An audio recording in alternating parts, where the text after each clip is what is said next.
My name is Nayaswami Hriman. I've been serving for nearly 30 years at Ananda in Seattle, Greater Washington area, with my wife Padma.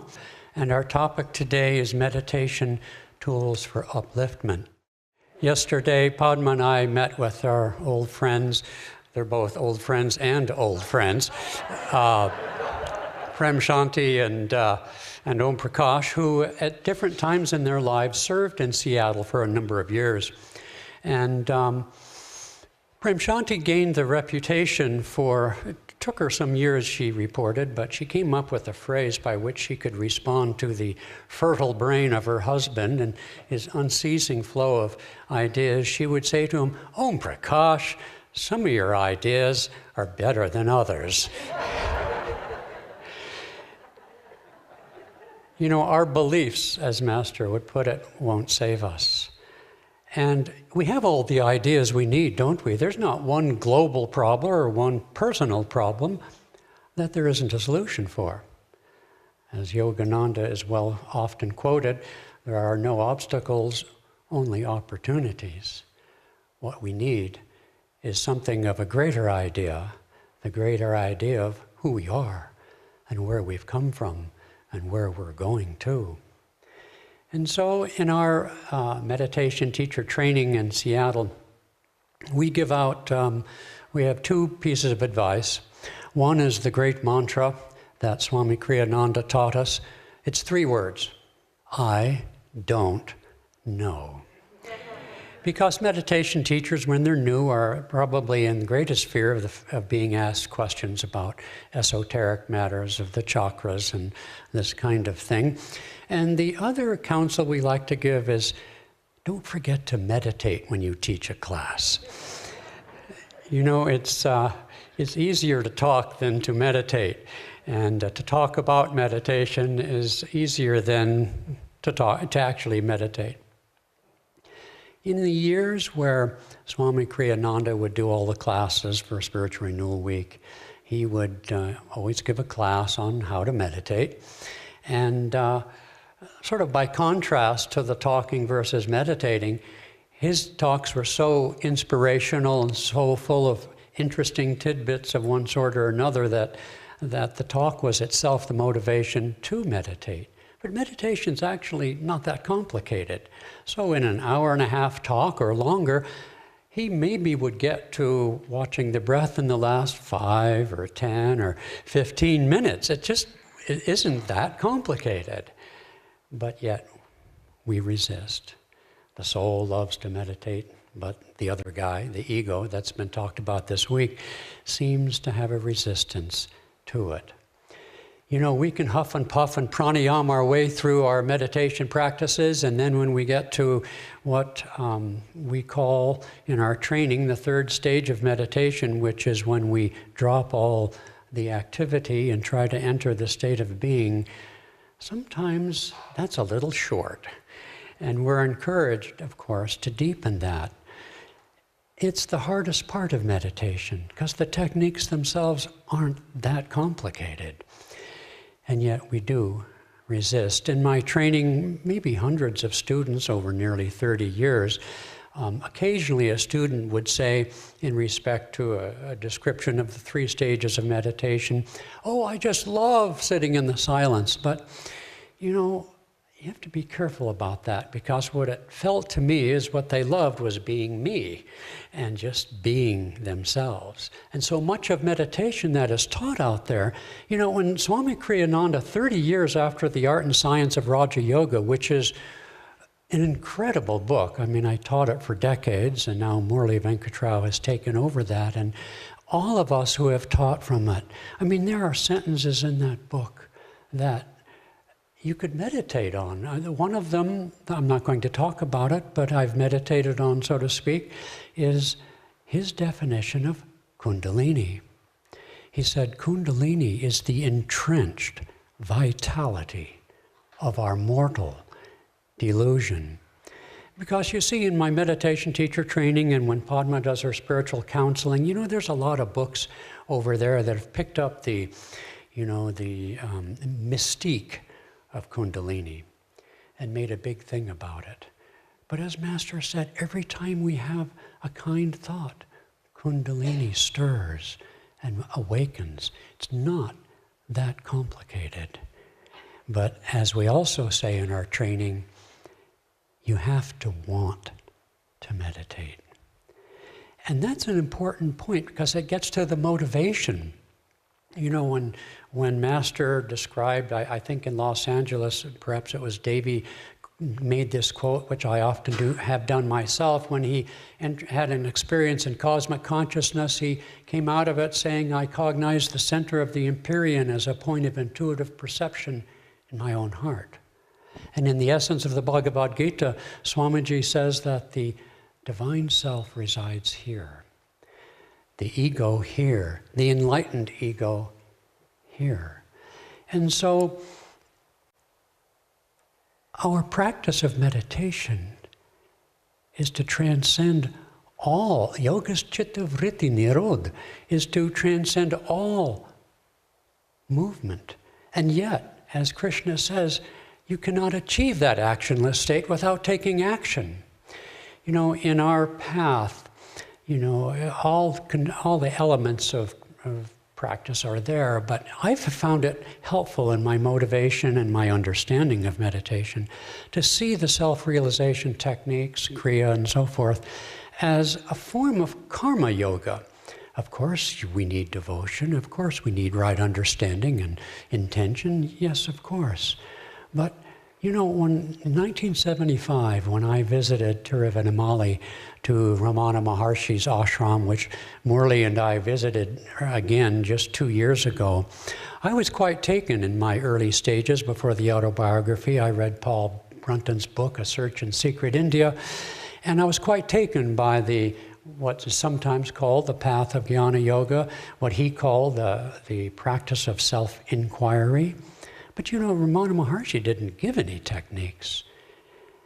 And in my own experience, and Swami Kriyananda would say that Jnana Yoga is really a practice or a state for advanced spiritual souls.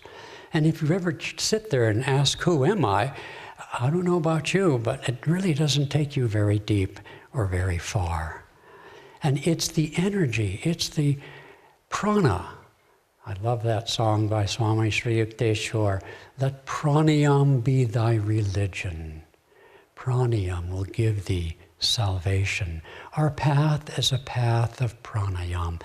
Lahiri, I don't know that Lahiri used this term but necessarily, but I've heard it in the context of his commentaries and his diary, that another way of calling what we do could be prana karma, because we move the energy like an energization, but in truth, the energy moves us. You see, the chakras in the astral form, I mean, just like your liver or your spleen, what's it doing right now? You don't have any idea how your digestion is working. We're just a small fraction of what is true. Reality is infinite, and that's kind of big. And so to reach that state where you can actually, with courage, open up to that which is so much greater than ourselves, does take courage. And when Swami wrote that book, Awaken to Superconsciousness, 30 years after Art and Science, which text we use for our meditation teacher training, it's like he took it a step further. And he called it Awaken to Superconsciousness. You know, I don't know, maybe someone here does, whether Yoganandaji coined that term. He may not have coined the term superconsciousness, but he might as well have. It's an excellent term. But what that book symbolizes or offers to those who read it is that meditation is something far greater than just our own thoughts, which is how much of meditation is taught these days. I participated many years ago with a combination of other churches, and we wanted to do a peace meditation in downtown Seattle. And I had to convince them in the public meditations to have a little silence. It's not the norm, Okay? And I love mindfulness if it brings people into greater awareness of their subconscious impulses. That's wonderful. It can be very enlightening on that level. But it's still just a fraction of the truth that will make us free. And we've been so blessed with that understanding, but to get there is not easy. To get there takes a lot of courage. And that resistance that we find to meditation, this is why it took me years to discover. I used to teach meditation in the early years, and I think, well, they already bought the class and they're here to meditate. Why would they need a talk on the benefits of meditation or anything motivational, right?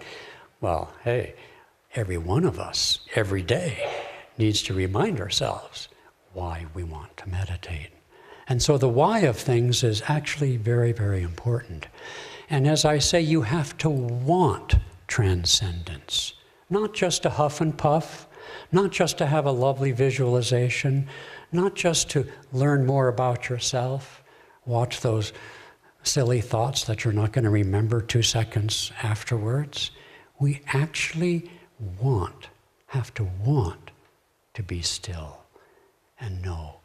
You know, Swami pointed out over the time, I don't know that it's in print anywhere, but something that was meaningful to me, given my own temperament. He said that the key to the monkey mind isn't the mind, it's the heart. And that's why we pray and why we chant. But also he gave a wonderful visualization in that Awaken book.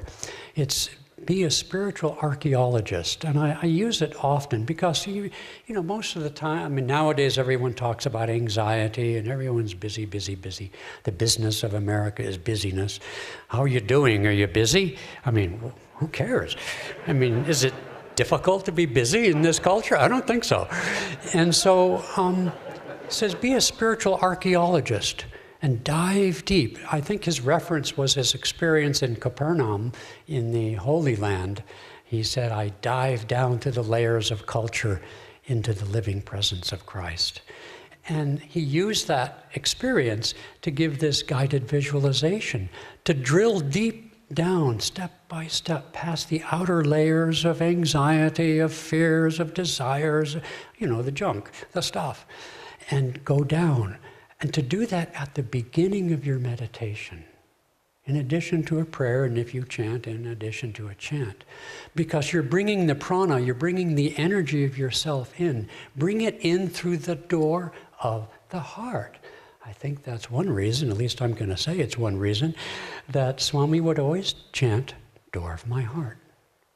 Because when we open the door of the heart, when we're content, when we're at rest, when we're at peace, the monkey mind says, cool, I'm with you. It just sort of settles down. That's the key. You know, the other thing is, we've been talking, a few of us in Seattle, I don't know why these topics arise, but, you know, Swami has made statements over the years that he didn't really have a lot of inner experiences and seeing portions of the spiritual eye. Well, you know, there's a story of Ramakrishna that Ramakrishna, he said, I'm holding the keys of God realization from you to his great disciple, Swami Vivekananda, so that I can squeeze a lot of work out of you, and then you get it. And I think some of the things Master said to Swami, your life will be a life of service, and then he paused, and meditation, and other things that he said, including you'll find God at the end of life, and death will be your final sacrifice. And Swami would sometimes say, what sacrifice is that? But anyway, I think something very similar was in Swamiji's life. He had a lot of work to do. He was the most accessible, most prolific, most giving direct disciple, bar none. And however diffident he was about relating his inner experiences, number one, that tells us we should do the same, okay? Because I've taught a lot of meditation classes and Raja and all those things. You know, people like to talk about those things. I understand that, but they don't really mean that much, okay? If they had a meaning, they'd have told you. They're signposts to help us concentrate. Patanjali says any of these astral perceptions are simply there to focus your mind, and then by degrees to absorb, and then by degrees to transcend them completely. Okay? They're just like meditation techniques, nothing special. And yet, when I look back over Swamiji's life, he radiated all the 8 aspects of superconsciousness. It was his life dharma to serve and to give. And you know, the 8 aspects align more or less comfortably with the chakras. So the low coming up from the bottom, peace emanating through the Muladhara chakra. Well, Swami would sometimes say, peace is my bottom line. Meaning he would not do or say or feel anything that would disturb his inner peace. Wisdom. I mean, look at all the books he wrote, thousands of lectures. And the books that I, and I think many of us treasure the greatest, his magnum opus of the essence of the Bhagavad Gita, his autobiography, The New Path, Promise of Immortality. Wisdom, he had wisdom for breakfast, as he might have said. Vitality, energy. My Lord, he was at death's door more than the cat, more than 9 times. He had tremendous energy. He said, I feel like I'm sitting on a volcano. Acceptance, love, devotion. You know, in the early years, his devotion was a little bit held in. Not a lot, but a little bit. But as the years went on, it was unrestrained.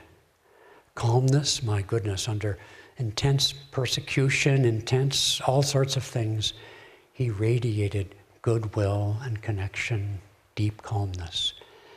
And at the end of his life, in the final years, he was like an overflowing chalice of bliss. That leaves us the last 2, which are generally considered internal, light and sound. Ever listen to his voice? If that wasn't the voice of Om, his music, 400 pieces of music, his chants, even his photos radiate light through the eyes especially. He radiated. He was a crystal clear prism, a crystal of superconsciousness. And his dharma was to radiate that. And to say that he didn't experience it is foolishness. He was it. He didn't have to emphasize it. He didn't have to pursue it. He was it. You know, ideas, we have plenty of ideas. In my own relation with him, ideas were sort of, you know, for some reason I often found myself driving his car. In the early years, he would drive the car and I'd sit there, but one time when he was driving, he was playing this beautiful album, which I love and I recommend for those of you who want to learn the harmonium, Kriyananda Chants Yogananda. And on that album is, Will That Day Come to Me? And on the album itself, he barely can continue. He went so deep into it. So we're listening to this album, and what did I say at the end of the album? I came up with this deep thought. I said, Swamiji, you forgot the line, 1,000 Vedas do declare. He just looked at me and just didn't say a word. Then one time I asked him, well, you know, if you need a guru to become realized, how did the first guru ever get realized? You should have seen the look. You know, when I read the autobiography the first time, I didn't really think consciously about this, but I just had this feeling that Yogananda was Jesus Christ. It was an unexamined feeling. And so one time we were together and I asked Swami, I mean, he said other things years later, but long ago, well, you know, Master had visions of Jesus Christ, right? So I'm thinking to myself about what I had felt when I first read the autobiography years before that. So he couldn't have been Jesus Christ, right? He said, oh, heavens, no. You can call out from the ether. In infinity, past, present, and future exist simultaneously. So no, that's by no means definitive.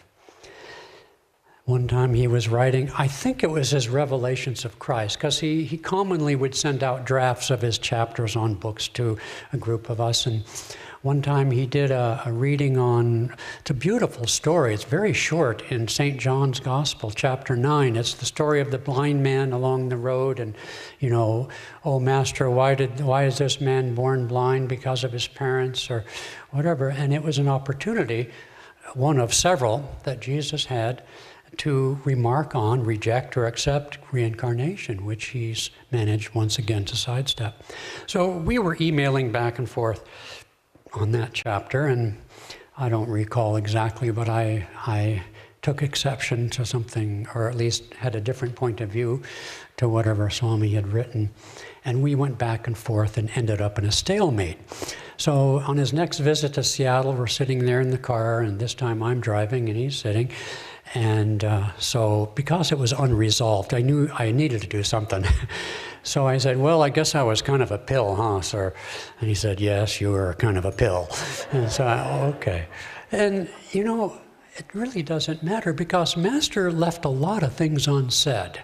You know, he said the human body was, he confirmed the Genesis in saying that the human body was caused by the direct action of God. But he'd never explained why. And Jesus also, when these great avatars come, and Swami too, he would give us the techniques.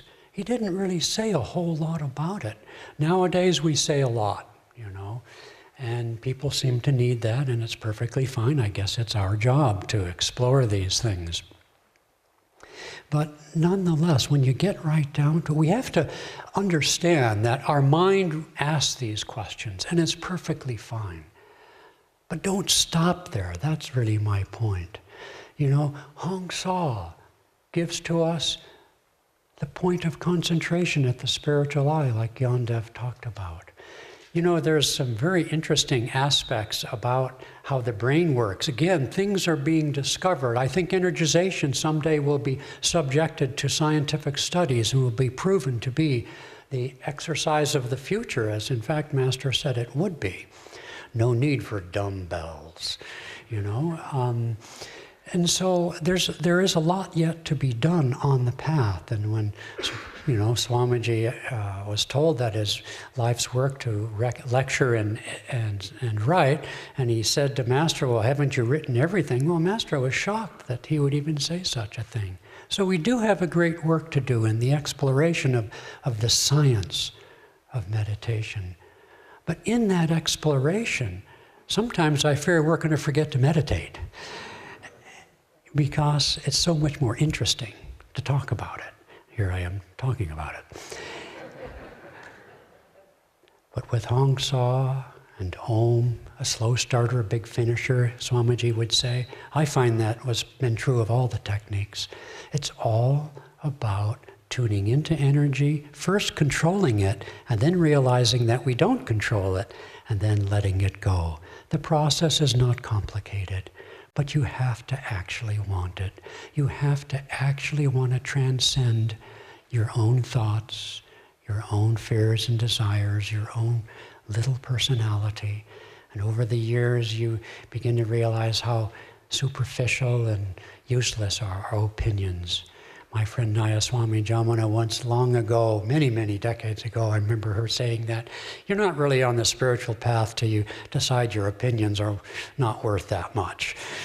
And I would add also to that the thoughts. So let's go deep in the inner space of God realization. Thank you.